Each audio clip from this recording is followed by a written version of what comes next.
Quando entras no teu carro e segues pela autoestrada, a matemática é simples. Medes a tua velocidade em milhas por hora ou quilômetros por hora, faz todo sentido. Estás a medir uma distância sobre o terreno num determinado espaço de tempo. Mas no momento em que pisas o convés de um barco ou te presas ao assento de um avião, essas regras desaparecem. De repente, ninguém se importa com milhas ou quilômetros. Em vez disso, o capitão fala em nós. Mas por quê? Um nó não é apenas uma palavra elegante para milha. Estará a medir uma corda. E por quê, numa era de GPS e satélites, ainda usamos uma unidade de medida do século XVII para voar em jactos de alta tecnologia? A resposta envolve um tronco de madeira, uma ampulheta e a própria forma da Terra. Bem-vindos ao Por Trás do Simples. Hoje, vamos desvendar a história do nó.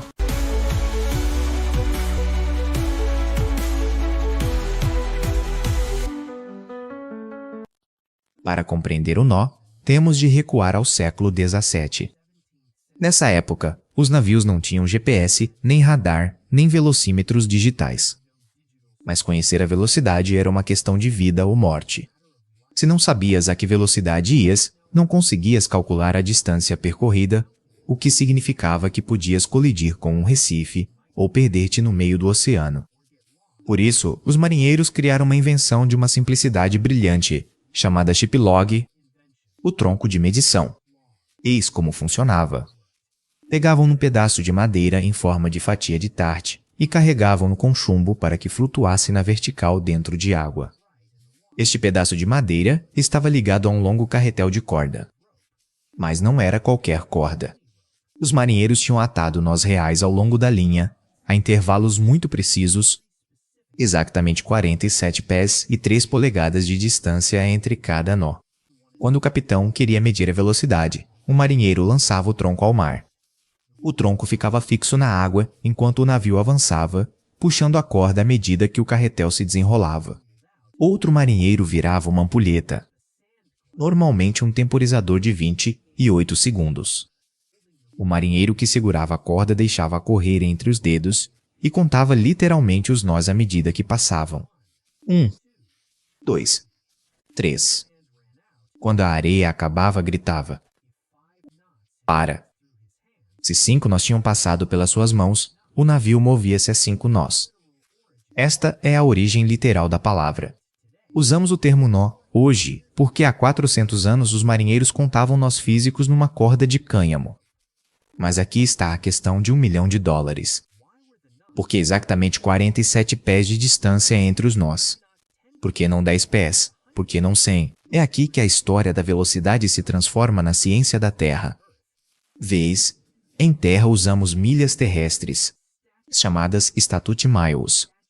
Uma milha terrestre equivale a 5.280 pés. Esta medida vem, na verdade, dos romanos, baseada aproximadamente em 1.000 passos de um soldado romano. É uma medida baseada em caminhar, mas não se pode caminhar sobre a água. Os marinheiros navegavam usando a grelha da terra, latitude e longitude. Eles perceberam que a Terra é uma esfera. Um círculo tem 360 graus. Se pegarmos num único grau de latitude e o dividirmos em 60 partes menores, obtemos 1 minuto de arco. Os marinheiros decidiram que uma milha náutica deveria equivaler exatamente a 1 minuto de latitude. Foi um golpe de gênio. Significava que o mapa e a régua eram a mesma coisa. Se um capitão via no seu mapa que tinha de viajar 1 grau para norte, sabia imediatamente que eram 60 milhas náuticas. Sem calculadora. E é aqui que voltamos à corda. Os marinheiros fizeram as contas. Calcularam que, se espaçassem os nós a 47 pés de distância e cronometrassem durante 28 segundos, a contagem corresponderia perfeitamente ao número de milhas náuticas por hora. Portanto, um nó não é apenas uma velocidade aleatória. É uma ligação direta à geometria do planeta. Certo, isso faz sentido para os navios. Mas e os aviões? Por que é que um piloto a voar num jacto moderno a 10.000 metros de altitude usa uma unidade inventada para veleiros de madeira? Quando a aviação começou, no início do século XX, não havia infraestrutura separada para aviões. Os primeiros voos de longa distância eram sobre oceanos e os únicos mapas de navegação disponíveis e fiáveis eram as cartas marítimas. Pilotos pioneiros, como Charles Lindbergh, tinham de navegar exatamente da mesma forma que os capitães dos navios, usando as estrelas, o horizonte e a grelha de latitude e longitude. Como usavam mapas e fórmulas navais, fazia sentido usar a unidade naval de velocidade. Além disso, os aviões percorrem longas distâncias. Se um avião voa de Nova York para Londres, está a viajar ao longo da curvatura da Terra. Usar milhas terrestres. Medidas planas, baseadas em terra, tornaria a matemática mais difícil e menos precisa nessas longas curvas.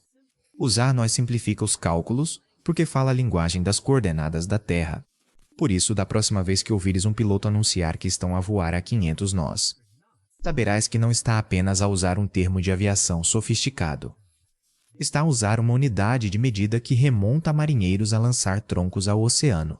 Uma unidade que estava fisicamente atada numa corda e uma unidade que está perfeitamente sincronizada com a forma da própria Terra. Os carros medem a velocidade com base em caminhar. Os navios e os aviões medem a velocidade com base no planeta. Espero que tenhas gostado desta pequena viagem pela história marítima. Se gostaste, carrega no botão de like, ajuda muito o canal. E não te esqueças de subscrever o Por Trás do Simples para mais histórias por detrás do mundo do cotidiano. Obrigado por veres e até ao próximo!